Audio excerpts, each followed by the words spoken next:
Assalamualaikum warahmatullahi wabarakatuh. Waalaikumsalam. Sahabatku semuanya, kali ini kita sedang bersama tokoh muda calon pimpinan Muhammadiyah masa depan. Amin ya.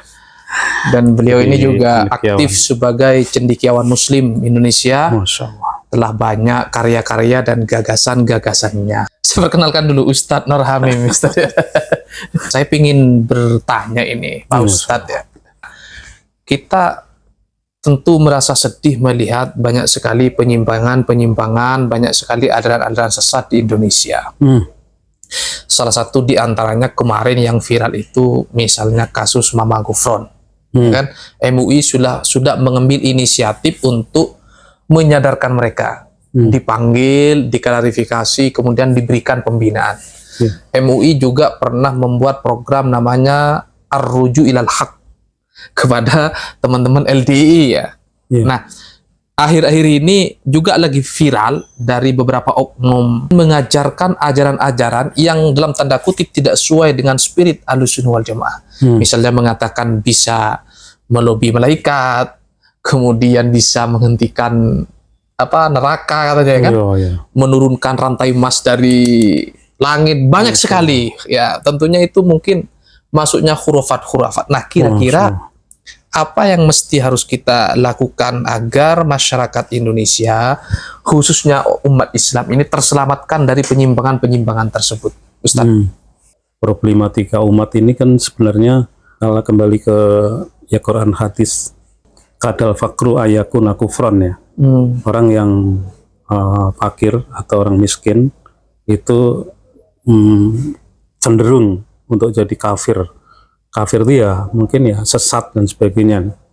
Ini kan faktor-faktor itu kan yang menjadikan orang lari dari jalan lurus. Itu pasti ada penyesatan-penyesatan. Bisa jadi karena faktor kemiskinan, kemunduran dan sebagainya. Ini ya kita tidak hanya menyelesaikan masalah, tapi karena kita harus analisis simptom, istilahnya gejala-gejalanya kenapa. Biasanya kalau diruntut pasti ada hubungan.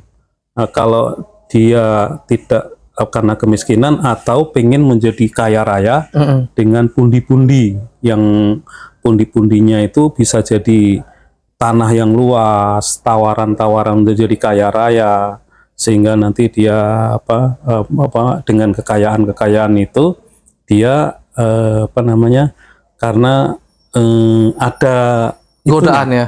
Godaan juga ada aktor intelektual di belakang. Ada kepentingan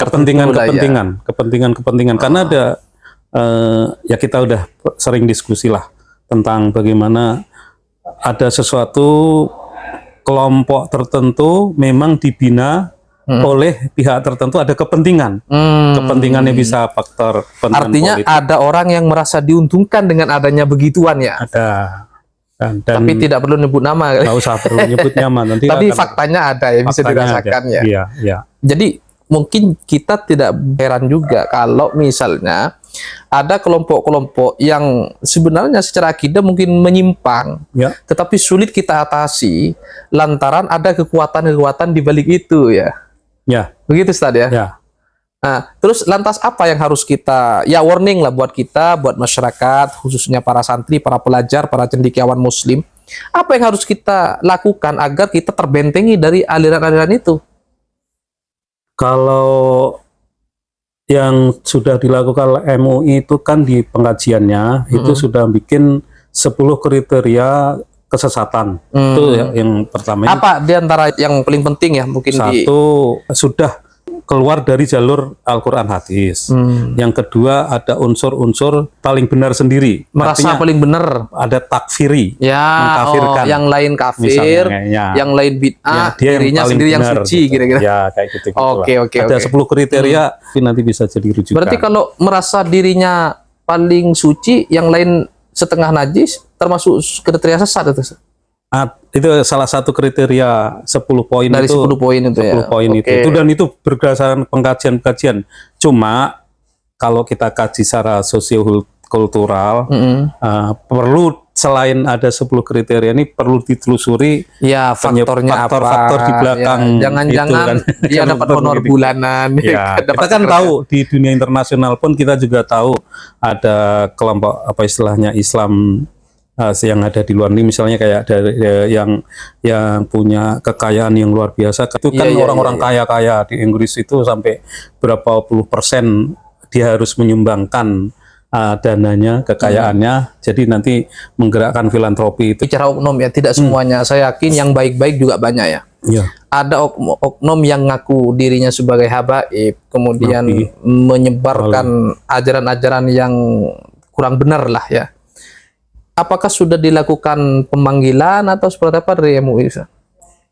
kalau soal seperti itu kan kadang-kadang faktor sensitivitas itu juga jadi pengaruh. Jadi pengaruh Kenapa ya. nggak dipanggil, atau juga perlu tabayun kembali. Biasanya sih ada laporan, terus Oh, baru diurus ya. diurus, terus nanti Artinya- diminta penjelasan dulu, klarifikasi dulu, tabayun dulu, apa sih yang disampaikan. Kan kadang kita kan juga di sosmed itu kan kadang-kadang kita sering muncul hoak dan sebagainya. Kita perlu klarifikasi pertama, yang kedua perlu saksi apa yang disampaikan itu. Kadang-kadang kan ada penyampaian dipotong dan Ya, sebagainya dan sebagainya. Berarti memang ini ya butuh peran aktif masyarakat ya. Ya, Kalau tentu. ada pikiran-pikiran yang nyeleneh, yang menyimpang dari ajaran agama Islam, ya masyarakat harus melapor, kira-kira begitu ya. Ketika masyarakat sudah melapor, Majelis Ulama verifikasi dulu, tabayun dulu, klarifikasi dulu. Jangan sampai laporan itu hanya bersifat sentimen atau apa, Ustaz.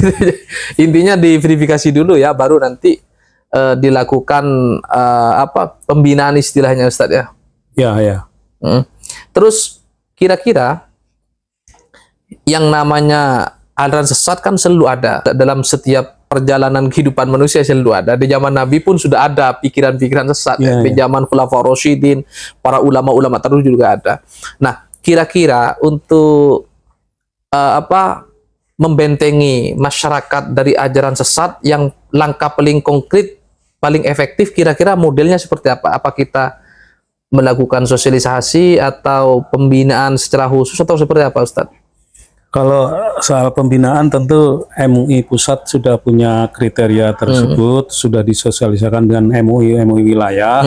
Tentunya MUI wilayah juga menggulirkan kembali ke MUI daerah dan sebagainya. Tapi selaku masyarakat tentunya kita perlu istilahnya pencerahan ke orang-orang, pembaharuan keimanan, itu kan orang itu sebenarnya harus tidak berhenti untuk selalu belajar, selalu silaturahmi, ikut pengajian, ikut taklim dan sebagainya.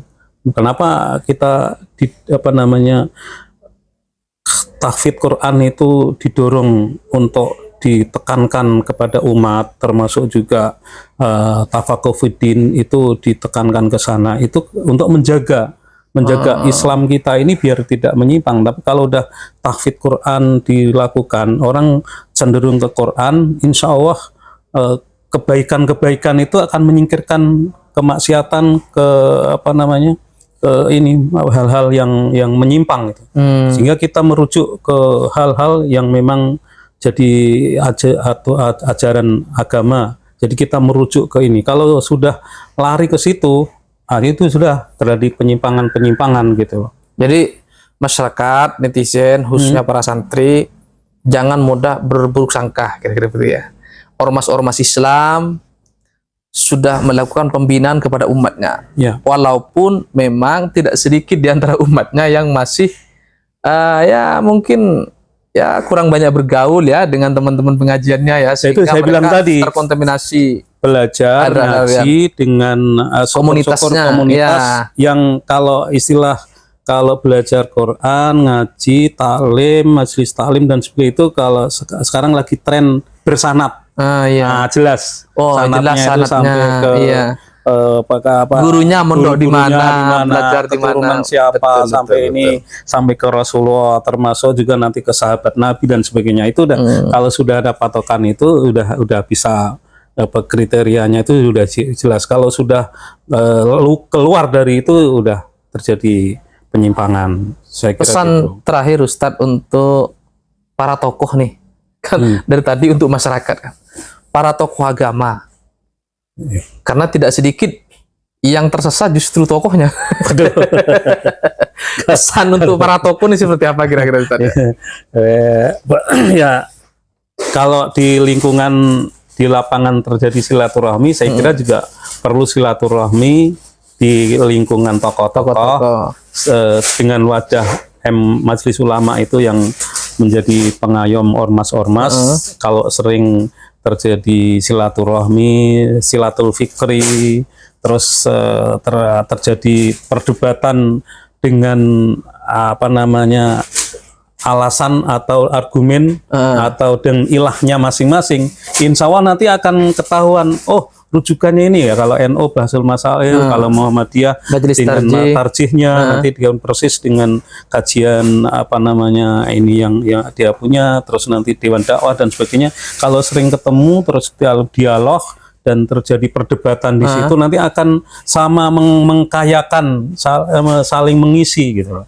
Artinya kalau ada persoalan lebih mudah mengatasi gitu. Mengatasi. Alhamdulillah kan sudah dilakukan inisiatif majelis kayak komisi ukhuwah Islamiyah itu mengundang ormas-ormas untuk dialog, untuk menangkap sinyal-sinyal yang terjadi di masyarakat apa, sehingga kalau ada dialog itu selesai di forum gitu. Sebagai penutup, penting nggak kira-kira Ustadz yang lagi panas-panas sekarang ini tokoh-tokoh yang selama ini berseberangan dipertemukan? Penting nggak menurut Ustadz kira? Sebelum dipertemukan perlu ada kajian sehingga nanti begitu ketemu tuh sudah terjadi sudah clear ya. Clear. Jangan Jadi, sampai jangan bertemu sampai berdebatnya berdebat ini, kusir tapi gak jelas. ada ini data-data fakta, terus kajian-kajian, rujukan-rujukan, sehingga kita juga semakin ke depan kan kita juga perlu update informasi, update metodologi untuk mencari data-data dan sebagainya, informasi. Saya kira dengan sekarang ada medsos, kita juga menjadikan ini, dan dengan ke depan saya yakin dunia yang istilahnya keterbukaan itu menguntungkan Islam. Iya betul. Gitu loh. Artinya teknologi global dan lain-lain ini bisa dimanfaatkan dengan baik ya. Betul. Yang penting tokoh-tokohnya adem dulu. Wah, itu. Kalau tokoh-tokohnya ikut panas, gimana masyarakat kira-kira begitu. Jadi kuncinya sebenarnya berada di tokoh-tokoh kita ya, Ustadz ya. Terima kasih Ustadz atas kesempatannya. Terima kasih. Sahabat santri, mungkin banyak hikmah yang bisa kita petik dari diskusi kali ini. Ayo terus kita belajar melek literasi, jangan mudah emosi. Literasi bahasa. Iya, jangan mudah emosi, jangan mudah baper ya. Kalau ada persoalan kita ngopi bareng. Konfirmasi. Biar tidak mudah salah paham. Jangan sampai sesama umat Islam, sesama anak bangsa saling tuduh satu sama lain. Kita tunggu konkretnya ya, Ustadz ya. Terima kasih. Hadanallahu yakum jamain. Assalamualaikum warahmatullahi wabarakatuh. Waalaikumsalam.